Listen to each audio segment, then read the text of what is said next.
ভুল ত্রুটি ক্ষমা করুন, তার প্রতি দয়া করুন, আল্লাহ তাকে জান্নাত দান করুন।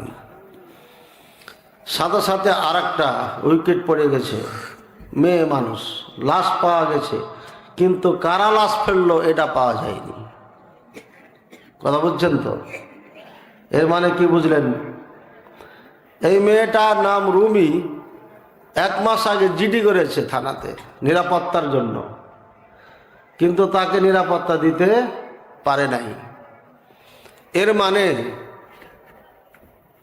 জুলাই যোদ্ধা যাদেরকে বলা হচ্ছে, 24-এর আন্দোলনকারী, যারা ক্যামেরার সামনে নিজের চেহারাকে দেখিয়েছে, এরা যে কোনো মুহূর্তেই লাশ হয়ে যাবে। যেগুলো বেঁচে যাবে সামনে, তারা হয় দেশ ছেড়ে দিতে হবে, না হলে লাশ হতে হবে। কেন জানেন? আমি এ বিষয়ে ওয়াজ করব না।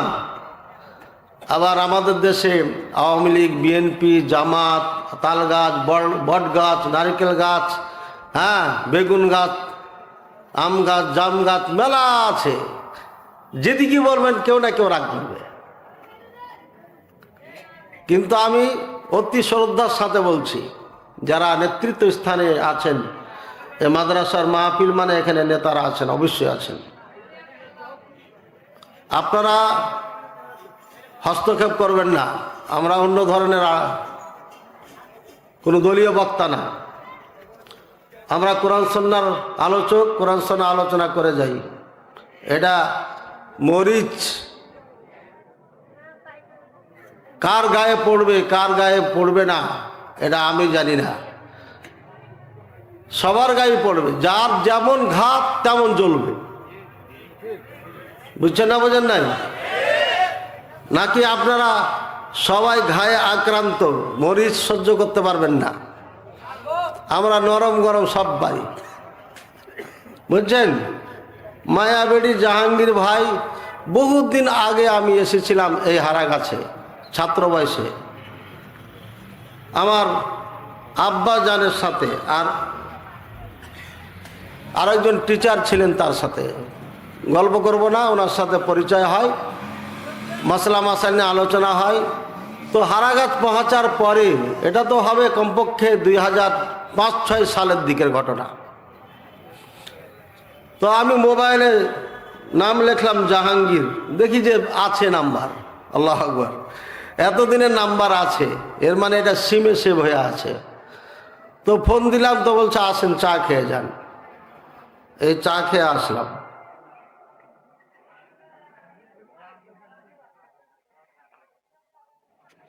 কেন এই কথা বললাম ভুলে গেলাম যে,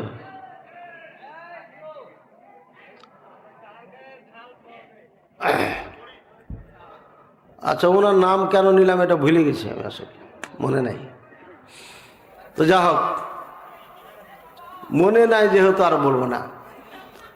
তো যা হোক, আমরা কিন্তু কোনো দলীয় আলেম না, সত্য কথা বলি। যখন আওয়ামী লীগ সরকার ছিল, হাসিনাকে বলেছি কড়াভাবে, ভাস্কর্য নিয়ে কথা বলেছি। চেয়ারম্যান সাহেবের ছেলে থানায়, আর চেয়ারম্যান সাহেব আমার এখানে বসা, পুরো মাহফিল উনি টেকাল দিয়েছিলেন, অথচ উনি আওয়ামী লীগের চেয়ারম্যান ছিলেন। এজন্য আমাদের মাহফিলে সমস্যা হবে না ইনশাআল্লাহ। এভাবে আমরা কথা বলি না, টেনশনের কিছু নাই। তবে জুলাই যোদ্ধা যারা এই দেশকে নিউ বাংলাদেশ বানাইতে চেয়েছিলেন, ভাই তোমরা পারবে না। কারণ কি জানো? কারণ হচ্ছে এদেশের মানুষ হচ্ছে মূর্খ, এদের জ্ঞান নেই, এরা ভালো মন্দ বুঝে না, এরা ন্যায় অন্যায় বুঝে না। আর একটা কারণ আছে, এদের সম্পর্ক ইরাকের সাথে। কাদের সাথে? ইরাকের অবস্থা জানেন? সাদ রাদিয়াল্লাহু তাআলা আনহু, কে বলেন তো? সাদ সাহাবায়ে কেরামদের জান্নাতের সুসংবাদ প্রাপ্ত 10 জনের একজন। সাদ রাদিয়াল্লাহু তাআলা আনহু কুফার মসজিদে সালাত পড়াচ্ছেন। মুসল্লিরা অভিযোগ লিখে পাঠিয়েছে ওমর রাদিয়াল্লাহু তাআলা আনহুর কাছে, আপনার ইমাম সালাত পড়াইতে জানে না। আশ্চর্য কথা, জান্নাতের সার্টিফিকেটধারী ইমাম, রাসূলুল্লাহ সাল্লাল্লাহু আলাইহি ওয়াসাল্লামের সরাসরি ছাত্র, উনি নামাজ পড়াইতে জানেন না। এটা অভিযোগ, যাতা অভিযোগ নাকি, কঠিন অভিযোগ। ওমর রাদিয়াল্লাহু তাআলা সাদ রাদিয়াল্লাহু তাআলা ডেকে পাঠালেন, ওনাকে পাঠাই দেওয়া হল, আর ইমাম নিযুক্ত করা হলো। সাদ, ঘটনা কি? ইস্তাকা আলাই আহলু কুফা, কুফাবাসী আপনার উপরে অভিযোগ করেছেন, আনতা লা তুসলিহু সালাহ, আপনি ভালো করে সালাত পড়াইতে পারেন না। বলছেন, মা ইনদি ইল্লা কুনতু সাল্লি কামা সাল্লাইতু খালফা রাসূলিল্লাহি সাল্লাল্লাহু আলাইহি ওয়াসাল্লাম, ইন্নী উসাল্লি সালাতা রাসূলিল্লাহি সাল্লাল্লাহু আলাইহি ওয়াসাল্লাম।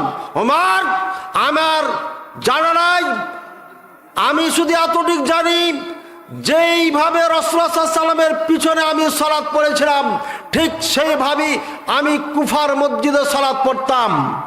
ওমর, রাসূলুল্লাহ সাল্লাল্লাহু আলাইহি ওয়াসাল্লামের যে সালাত আমরা শিখেছিলাম, সেম সালাত, সেম নামাজ আমি কুফার মসজিদে পড়তাম। অর্থাৎ রাসূলুল্লাহ সাল্লাল্লাহু আলাইহি ওয়াসাল্লাম যেভাবে লম্বা রুকু করতেন সেইভাবে লম্বা রুকু করতাম, যেভাবে লম্বা সিজদা দিতেন সেইভাবে লম্বা সিজদা দিতাম, যেইভাবে লম্বা কিরাত করতেন সেইভাবে লম্বা কিরাত করতাম। যেইভাবে রাসূলুল্লাহ সাল্লাল্লাহু আলাইহি ওয়াসাল্লাম সালাত পড়িয়েছেন, ঠিক সেইভাবে আমি সালাত পড়িয়েছি। এই সালাত তাদের পছন্দ নয়, কেননা তারা এত সুন্দর নামাজ পড়তে চায় না। আর এই কুফাবাসীরা আলী রাদিয়াল্লাহু তাআলা আনহু বলছিলেন, মুআবিয়া যুদ্ধের জন্য প্রস্তুত, সুতরাং তোমাদের মতামত বলো।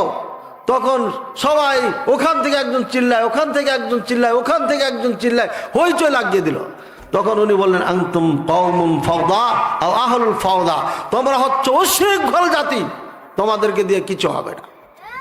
রাগ করে উনি মসজিদ থেকে বের হয়ে চলে গেলেন। এদিকে মুআবিয়া রাদিয়াল্লাহু তাআলা আনহু শাম, এই সিরিয়ার মানুষকে বলছে, হে আহলা শাম, হে শামবাসীরা, কুন্না নাগজু ইলা আলী রাদিয়াল্লাহু তাআলা আনহু ইলা কুফা আও ইলা বাগদাদ আও ইলা ইরাক, আমরা ইরাকে হামলা করব, তোমরা কি প্রস্তুত আছো? তখন একজন দাঁড়িয়ে বলছেন যে, আপনার রায় আমাদের রায়, আপনি যদি বলেন সাগরে ঝাঁপ দিতে হবে, আমরা সাগরে ঝাঁপ দেব। আর সবাই চুপচাপ। কি বুঝলেন আপনি? মুআবিয়া প্রস্তুত করার জন্য বলছেন, পরীক্ষার জন্য। একজন দাঁড়িয়ে বলছেন, আমরা প্রস্তুত, আপনি যা বলবেন তাই করব আমরা। আর কুফাতে হইচই লাগিয়ে দিয়েছে। শেষমেশ আলী রাদিয়াল্লাহু তাআলা থাকতেই পারিনি। মানে এরা হচ্ছে ডিস্টার্ব পার্টি, এদের আকল কম, এদের বুদ্ধি কম, এরা হচ্ছে শয়তান মার্কা লোক। এই জন্য বাগদাদে আজ থেকে 12 বার যুদ্ধ হয়েছে, একবারও মুসলমান সফল হয় নাই। এই জন্য যে ওখানে মুনাফিকদের বাস, ওখানে গাদ্দারদের বসবাস।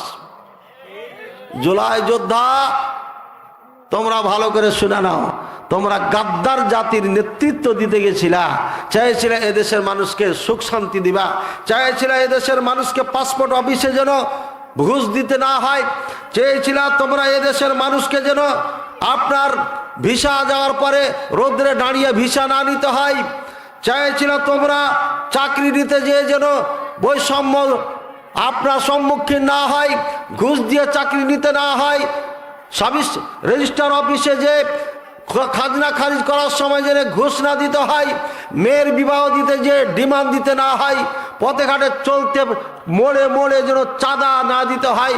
তোমরা চাইছিলে সোনার বাংলাদেশ তৈরি করবা, কিন্তু এই জাতি বুঝে না, এটা মূর্খ জাতি।